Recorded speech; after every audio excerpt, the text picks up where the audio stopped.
What's going on, everybody? Welcome back to the channel. Today we're going to be talking about Shathra, the Summoner's Choice Champion Shathra.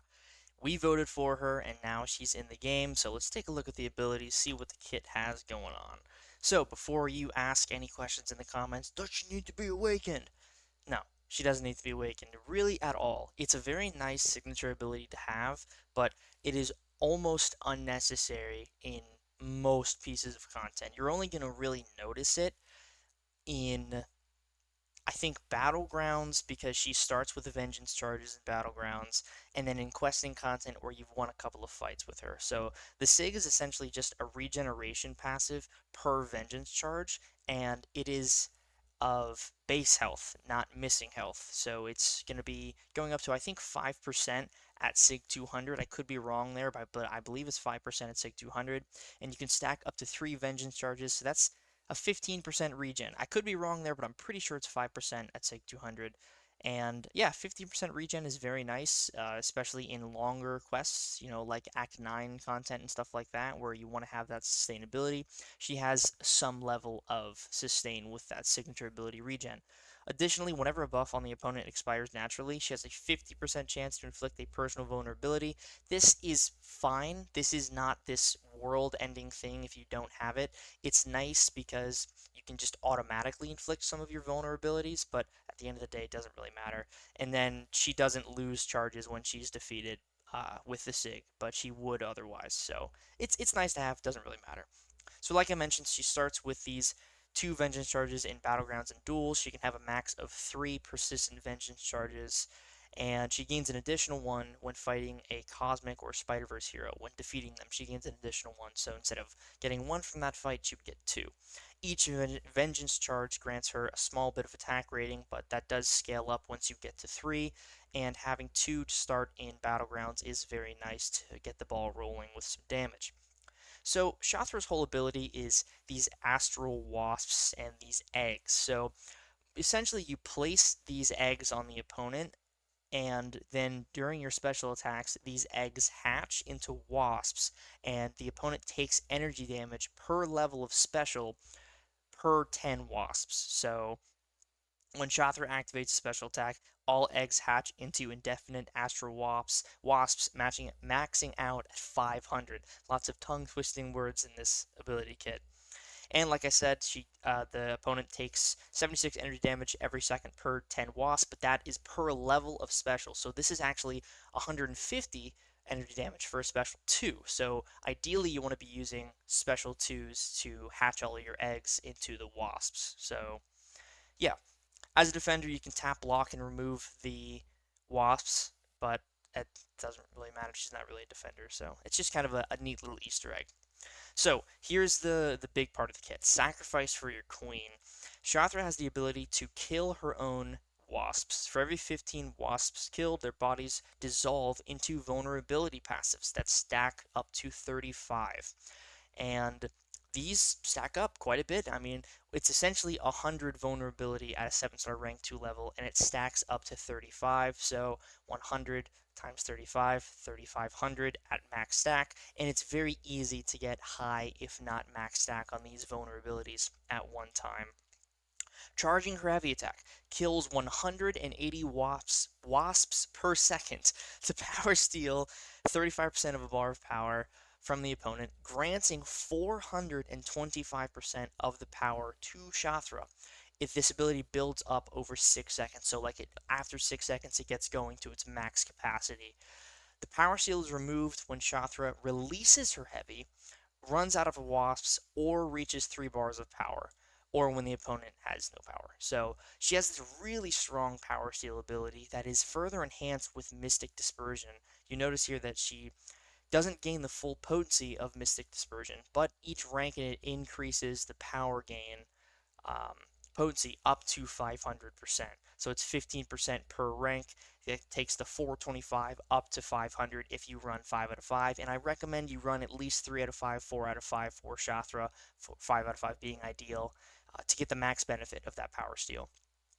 And then additionally, a little nice piece of utility here. Her 4th light attack will kill 30 wasps and nullify 1 buff off the opponent. So just a little bit of nullify utility there, nothing crazy. But the heavy attack is the big part of the kit. The entire rotation is you want to use your special one, which plants up to 350 eggs on the defender, and then you build up to your special two by heavy charging, and you use your special two, you hatch all of these eggs into wasps, and you basically just repeat that cycle. Special one, special two, special one, special two. Her special one on activation inflicts a non-stacking 70% atrophy passive. Now, atrophy is a very, very powerful utility for a Mystic champion. It makes her exceptional for Maestro. She's a phenomenal Maestro counter. And you'll see in one of the clips I show in a little bit how good she is for Maestro, because she can just reduce that buff duration, that glancing, that cosmic radiation, and also atrophy reduces the damage of cosmic radiation for Maestro. So she's just all around exceptional for Maestro. But yeah, the whole name of the game is you want to throw your special one to place eggs on the opponent. By building up to your special one, all of your basic hits are applying eggs as well. So when you use your special one, you're going to hatch the eggs that you already have on the opponent, and that's the perfect segue into charging your heavy attack, stealing the power, and then hatching the eggs from your special one using your special two. You'll kind of see what I mean once we get into the gameplay here, and let's do that right now. So this is a Star-Lord, 260,000 health, around what you typically see in a Battlegrounds type health pool. And again, the name of the game here is very simple. You're going to see that I'm placing those astral eggs just with my basic hits. The amount that you place on your basics varies. I don't remember the specific number that it can vary to, but you can see that already he has 200 wasps, and that was with barely 15 hits in my combo. The special one places the atrophy. We already have 400 more eggs ready to hatch, and now we charge heavy, we cancel heavy, so our special 2 is unblockable, and we deal a nice bit of energy damage there. 16 vulnerabilities as well, so of course the more vulnerabilities on the opponent, the better. And yeah, now it's just literally repeating the process of planting more eggs, heavy charging, and then boom, there's 33 vulnerabilities. Star-Lord is basically dead now. We just have to plant some more eggs, um, so then we can hatch them into wasps, because we can't deal any damage without the wasp being on the opponent, but in order to heavy charge and gain power, we need to kill wasps. So it's a back and forth of like planting eggs, hatching them, and then killing the wasps while planting more eggs to deal damage. So it's a very fun back and forth, and I think she's going to be a pretty cool champion. I think people are really going to like her, especially once they get their hands on her on the live server and can figure out where to use her. I think in terms of an attacker, I can see her being decent in Battlegrounds. I think she'll be an exceptional Maestro counter, especially with that regen from the Sig.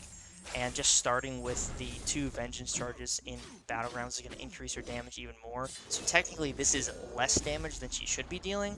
Right here, this is just such a nasty special 2. Drax is almost dead. That was like 35% of his health during that one special 2.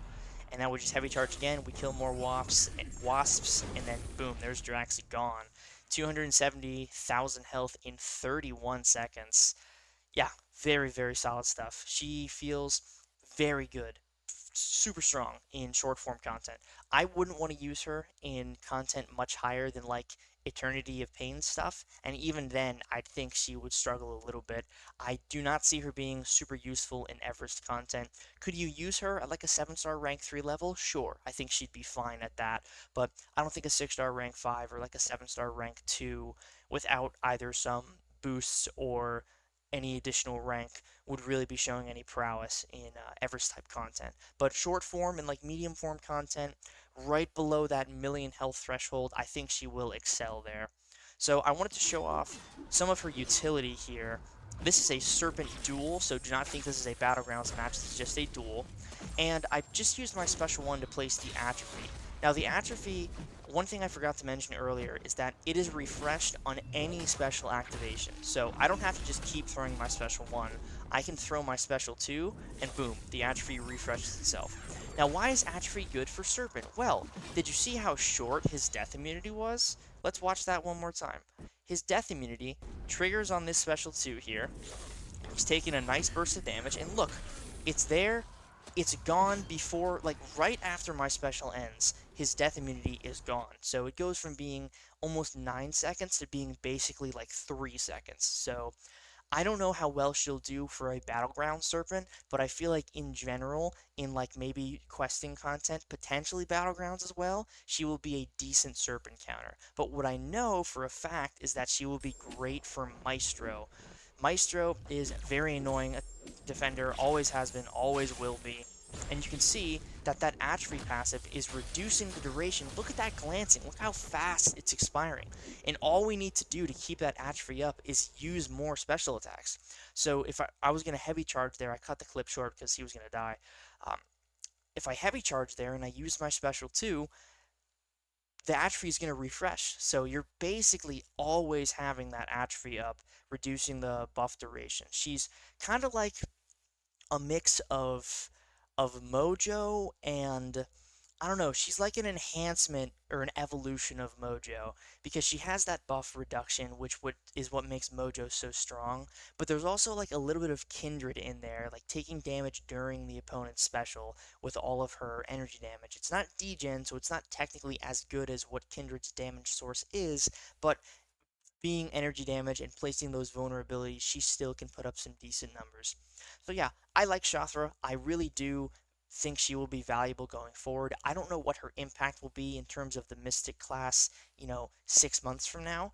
I do believe she will be a valuable addition to the game. I think they did a great job on making her feel like a Summoner's Choice champion, very unique in her gameplay and her utility, and her damage is also pretty solid. Not earth-shattering damage, but very, very good for the content that she's designed for, which is short-form content.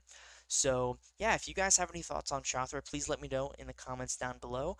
And if you bought the early access bundle, let me know if you got lucky. And if you didn't, well, hey, you got a 6-star Shathra, so maybe you're going to have some fun ranking that champ up. But yeah, in any case, guys, thank you so much for watching. I really hope you enjoyed this review of Shathra. Make sure to hit the like button, subscribe if you have not already, and hit the bell for notifications if that's something you're interested in. I'll see you in the next one. Peace.